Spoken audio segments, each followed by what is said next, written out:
اللوحة التعليمية الأولى في درسنا اليوم، التي تبين لنا شرح قول إمامنا الجزري: شديدها لفظ أجد قط بكت. نلاحظ على اللوحة الشدة والرخاوة والبينية، الحروف العربية من حيث مرور الصوت في المخرج. ننتقل إلى التي بعدها. نعم، إذن القسم الأول من الحروف شديدة مجموعة في أجد قط بكت، 8 أحرف كما ترون. المجموعة الثانية كما نرى بين الشديدة والرخوة 5 مجموعة في قولهم لن عمر. أما المجموعة الثالثة فهي الحروف الرخوة، وهي تمثل باقي الحروف. على فكرة يقال رخوة ورخوة ورخوة، يعني بتثليث الراء فتحا وضما وكسرا، إلا أن الكسر أفصح وأشهر. هذا الذي ترونه أمامكم هو التقسيم للحروف العربية من حيث جريان الصوت في مخارجها: 8 على اليمين، 5 في الوسط، والباقي على يسار اللوحة. ننتقل إلى اللوحة التي بعدها، والتي تبين تعريف الشدة وتعطينا مثالا على حرف شديد. الشدة كما نرى على اللوحة هي انحباس جريان الصوت، انحباس جريان الصوت. متى؟ عند النطق بالحرف الشديد. ما السبب؟ نتيجة غلق المخرج. نعيد: هي انحباس جريان الصوت عند النطق بالحرف الشديد نتيجة غلق المخرج. لاحظوا هذا المثال الذي على يسار اللوحة، هو مثال لجيم ساكنة غير مقلقلة. لما يقول الواحد منا أد، أد، جيم غير مقلقلة، أد، أد. هل لاحظتم كيف أن الصوت قد انقفل تماما عند وسط اللسان، وانتهت الأسهم التي عبرنا عنها بجريان الصوت من الوترين الصوتيين إلى مخرج الجيم، وقد انقفل المخرج تماما. هكذا هي الجيم الفصيحة، أد، ينقفل مخرجها تماما، وسنأتي على مزيد من الكلام عنها فيما سيأتي معنا من أبيات في المستقبل بإذن الله سبحانه وتعالى. ننتقل إلى اللوحة التي بعدها، والتي تبين هذه الأحرف الشديدة التي هي أجد قط بكت. هذه 8 أجد قط بكت. لو أردتم أن نجربها بمعيتكم ممكن، يعني مثلا الهمزة كما ذكرت منذ قليل، يأتون، جربوا هكذا، يأتون، تجدون بأن الصوت قد انقفل تماما عند الهمزة. جربوا الجيم، أد، أد، كما رأينا في الصورة السابقة. جربوا الدال، أد، طبعا من غير قلقلة. القلقلة أمر طارئ سنتكلم عنه فيما بعد. أد، لاحظوا بأن الدال ينقفل مخرجها تماما، أد. كذلك القاف، أق، كذلك الطاء، أط، كذلك الباء، أب، كذلك الكاف، أك، كذلك التاء، أت. كل هذه 8 عند نطقها وهي ساكنة ينقفل المخرج تماما. لو انتقلنا إلى ما يلي، لاحظوا بأن الحروف الشديدة هذه 8 هي عبارة عن مجموعتين.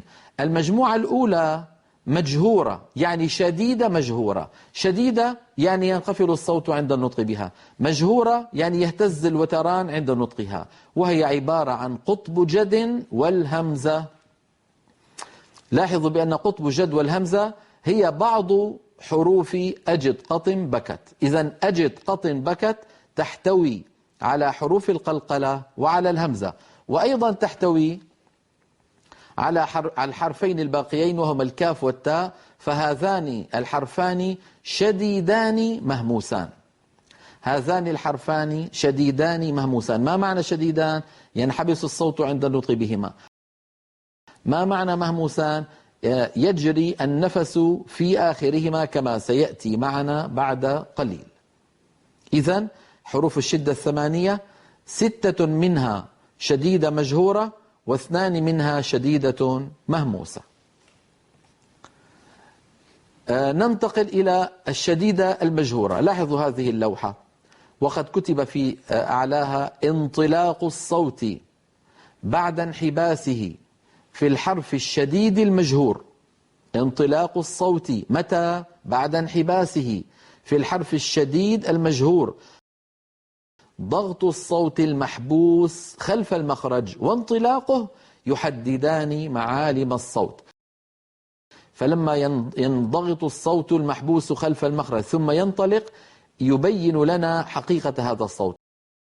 لاحظوا هذه جيم مقلقلة هكذا، ج ج ج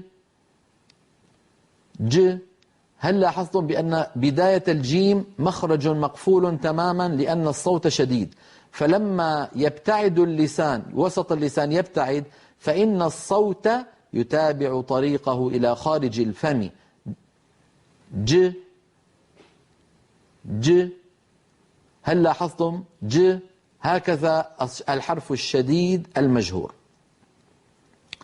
يكون محبوسا ثم ينطلق صوته.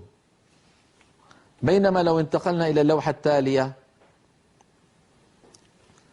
انطلاق النفس بعد انحباس الصوت في الحرف الشديد المهموس، جريان النفس بعد انحباس الصوت في المخرج عند نطق الحرف الشديد المهموس، وذلك في الكاف والتاء.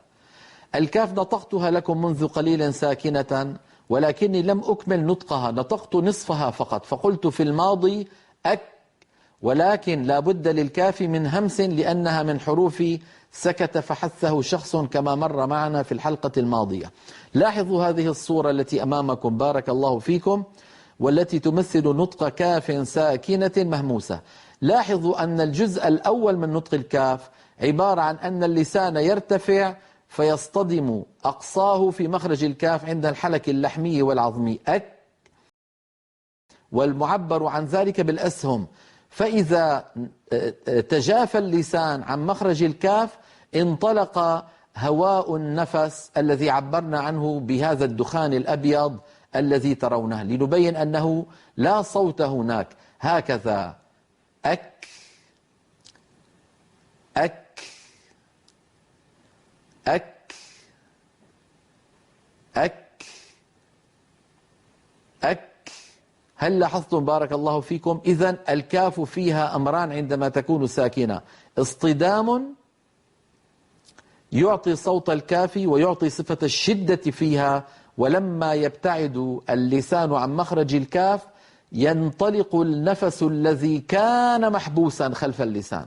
إذن الهمس في الكاف ليس يعني عمل يتكلفه الإنسان، هو أمر طبيعي. يعني أي مثلا المياه الغازية التي نعرفها لما تكون مثلا قد هزها إنسان والغاز الذي فيها قد أصابه نوع من التهيج، لما نفتح غطاء الزجاجة في المياه الغازية نجد بأن الهواء قد تدفق. هكذا هنا الكاف لما يكون الإنسان قد نطق الكاف نطقا صحيحا بقوة وهي حرف شديد، فلما يجافي لسانه عن مخرج الكاف لا بد أن يتدفق النفس الذي كان محبوسا خلف المخرج كما نرى على الصورة. وأعيد نطق ذلك هكذا أك أك أك أك. إذن هذا النفس الذي في آخر الكاف لا بد منه، ومن لم يأتي به فقد أنقص الكاف صفة من صفاتها.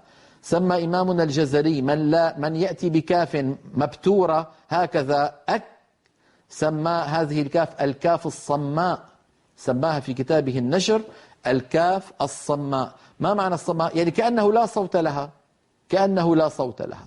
وهذا للأسف منتشر في يعني عند بعض الناس خاصة في بلاد الهند والباكستان. يقول أحدهم إنك ورفعنا لك ذكرك، هكذا يقول الواحد إنك، ويبتر صوت الكاف.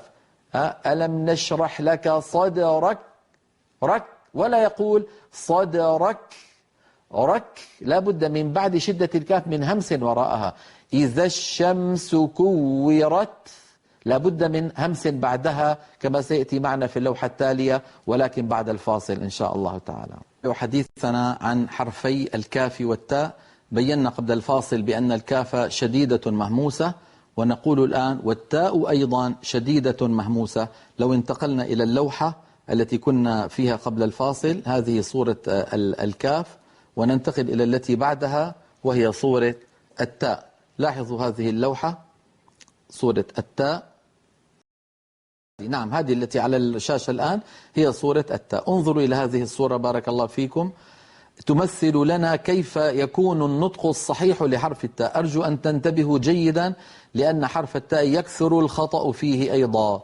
لاحظوا بارك الله فيكم إلى هذه الصورة المتحركة، عندما نقول أت، لاحظوا أت أت أت، إذن لا بد من أن طرف اللسان يقرع مخرج التاء، ويتبع ذلك نفس يجري ويخرج كما ترون. ولاحظوا بأن اللسان لما يتجافى عن موضع التاء لا ينزل إلى مكانه الأصلي إلى تحت عند الأسنان السفلى مباشرة. لاحظوا أرأيتم كيف أن هناك مرحلة بين نطق التاء وعودة اللسان إلى مكانه الطبيعي في أسفل الفم؟ هذا لا بد منه، هكذا أت أت.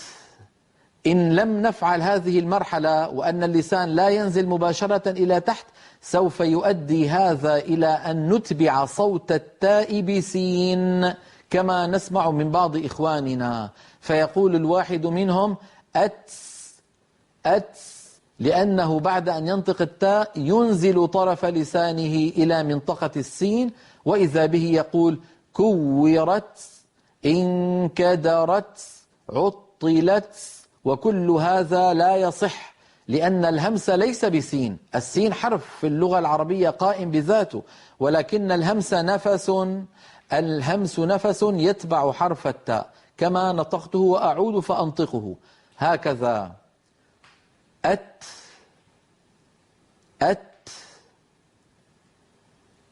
أت.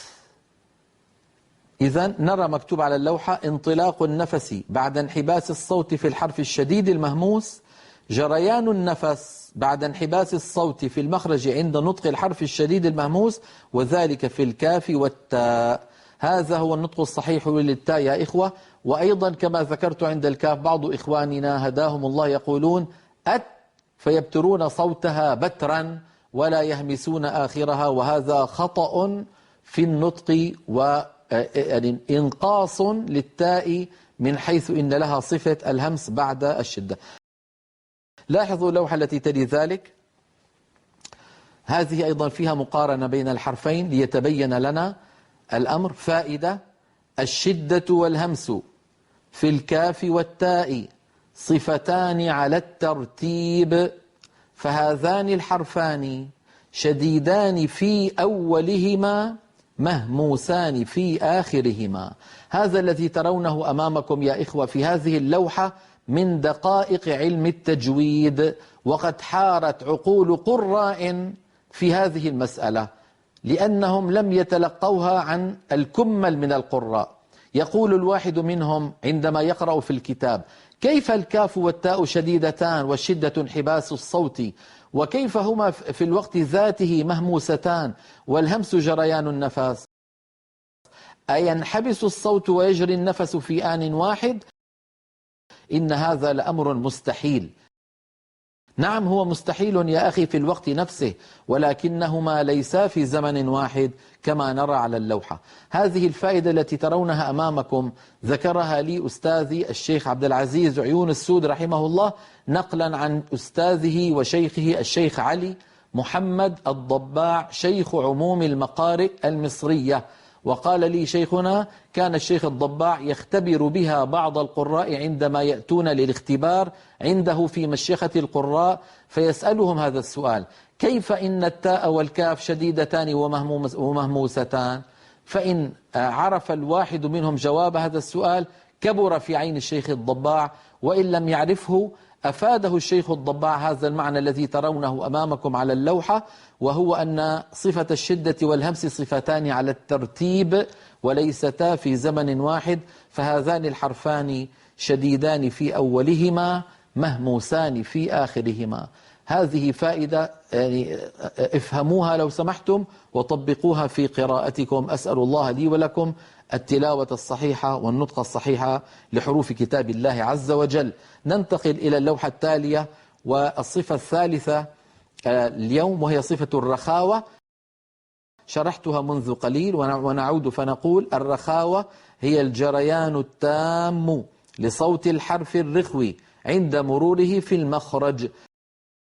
ما سبب الجريان التام يا إخوة؟ ذكرته منذ قليل، وهو أن المخرج في هذه الحروف يكون واسعا ولا يعترض طريق الصوت عند الخروج يعني كبير حائل. الحائل الذي يعترضه لا يحبسه تماما ولا يعني يضعف صوته جدا. انظروا مثلا إلى ما ترون أمامكم من حرف الشين. الشين تنشأ من وسط اللسان لأنها مهموسة ولا عمل للوترين الصوتيين فيها، لا جهر فيها. انظروا إلى الصورة، انظروا: أش أش أش أش أش. هل لاحظتم جريان الصوت الذي عبر عنه بهذا الدخان الأبيض؟ هذه هي صفة الرخاوة. نراها في الشين كما أسلفت، نراها في الفاء أف، نراها في الحاء أح، نراها في الضاء أض، نراها في الزاي أز، وهكذا بقية الحروف الرخوة ما عدا أجد قطن بكت وما عدا لن عمر. ننتقل إلى اللوحة التي بعدها والتي فيها صفة البينية، يعني بين الرخاوة والشدة. البينية كما نرى على اللوحة يا إخوة هي الجريان الجزئي للصوت. إذن في جريان ولكنه ليس تاما. هي الجريان الجزئي للصوت في مخرج الحرف البيني. ما السبب؟ بسبب عدم كمال غلقه. هذه هي البينية. انظروا إلى اللوحة التي تلي ذلك والتي فيها الحرف الأول من حروف لن عمر وهو اللام. البينية في حرف اللام كما نرى على اللوحة الجريان الجزئي للصوت عند نطق اللام بسبب اعتراض طرف اللسان لخروجه. والجزء الأيمن من الصورة يبين لنا منظر أمامي للفم أثناء نطق حرف اللام. الصوت خارج من الحلق ومن الوترين، فلما يصل إلى ظهر اللسان يجد الطريق أمامه مسدودا، فينحرف بعض الصوت ذات اليمين وبعضه ذات الشمال ويتابع طريقه إلى الخارج، وهي صفة الانحراف التي ستأتي معنا في الصفات التي لا ضد لها. الصورة التي في يسار اللوحة أيضا تبين لنا منظرا جانبيا. الصورة اليمنى تبين لنا منظرا أماميا، والصورة التي على يسار اللوحة تبين لنا منظرا جانبيا لخروج حرف اللام، وكيف أن الصوت ينقسم إلى شعبتين، واحدة عن يمين اللسان وواحدة عن يساره، ثم يتابع الصوت طريقه خارجا من الفم. الحمد لله رب العالمين. هذه هي صفة البينية. فلاحظوا بأن طريق مخرج اللام ما هو مقفول 100% حتى تكون اللام رخوة، ولا هو مفتوح تماما حتى تكون اللام شديد مفتوح حتى تكون اللام قصدي ما هو مفتوح حتى تكون رخوة، ولا هو مقفول حتى تكون شديدة. ننتقل إلى الحرف الذي يلي ذلك، حرف الراء، وهو أيضا من الحروف البينية. الجريان الجزئي للصوت عند نطق الراء بسبب اعتراض أغلب طرف اللسان لخروجه. اللسان يتقعر كما شرحنا ذلك عند مخرج الراء، ويتقعر ويلامس يمينه ويساره ما يحاذيه من غار الحنك، ويبقى في الوسط الأمامي فجوة قليلة منها يمر صوت ضئيل. نرى الصورة التي عن يمين اللوحة قد كتب تحتها منظر أمامي لنطق الراء يبين بقاء فجوة عند منتهى طرف اللسان يمر منها جزء الصوت. نعم. واللوحة اليسرى أيضا تبين ذلك، ولكن لعل اليمنى تكون أوضح. الرحمن الرحيم. ليس صوت الراء مفتوحا، يعني لا يقول الواحد مثلا الرحمن ليس الصوت مفتوح هكذا، ولا هو مقفول تماما. لو انقفل تماما لصارت الراء فيها ارتعاد شديد وتكرير، والتكرير سيأتي معنا في الصفات التي لا ضد لها، ماذا يؤتى منه وماذا يترك. نأتي إلى اللوحة التي بعدها، وهي التي تبين صفة البينية في حرفي الميم والنون. لاحظوا بارك الله فيكم وتذكروا ما قلناه عند كلامنا على مخرجي النون والميم، أن النون نصفان وأن الميم نصفان، نصف لساني بالنسبة للنون ونصف خيشومي. فالنصف اللساني في النون ينحبس الصوت فيه خلف اللسان كما نرى على الصورة التي في الوسط، وأما الجزء الخيشومي وهو الغنة فيتابع طريقه إلى الخارج. إذن لو تأملنا الصورة التي في وسط اللوحة، الأسهم التي في داخل الفم انتهت عند طرف اللسان، لما يقول الواحد منا أن بعد أن يقرع اللسان مخرج النون لا يمر من الفم صوت أبدا. فنصف النون اللساني شديد لا يمر الصوت منه أبدا، بينما نصفها الخيشومي رخو يعني قابل للجريان. الغنة صوت قابل للتطويل والمط. فلما كانت النون تحوي جزئين، جزءا شديدا وجزءا رخوا، لم يستطع العلماء اعتبارها شديدة لوجود جزء رخو فيها، ولا رخوة لوجود جزء شديد فيها، فاعتبروها بين الرخوة والشديدة. وما قلته عن النون ينطبق على الميم، وهو ما نراه على الصورة التي في يسار اللوحة. لاحظوا بارك الله فيكم لما يقول الواحد منا كيف أن بعد أن تنقفل الشفتين ينحبس الصوت خلف الشفتين. أما الجزء الخيشومي وهو الغنة فإنه يتابع طريقه عن طريق الأنف، لذا فهي حرف بين الرخو والشديد. كتب على يمين اللوحة الجريان الجزئي للصوت عند نطق النون والميم. بسبب إيش؟ بسبب جريان الجزء الخيشومي وهو الغنة وانغلاق الجزء الفموي منهما. الجزء الفموي هو الجزء اللساني في النون والشفوي في الميم. هل عرفنا لماذا الميم والنون حرفان بين الرخاوة والشدة؟ لما شرحته لكم آنفا. بقي علينا الحرف الأخير وهو حرف العين، نراه في هذه اللوحة. وتذكروا أننا قلنا بأن لسان المزمار يعود إلى الخلف عندما ننطق حرف العين، وبالتالي يتضيق الحلق. البينية في حرف العين الجريان الجزئي للصوت عند نطق العين بسبب رجوع لسان المزمار إلى الخلف. انظروا بارك الله فيكم وتأملوا اللوحة.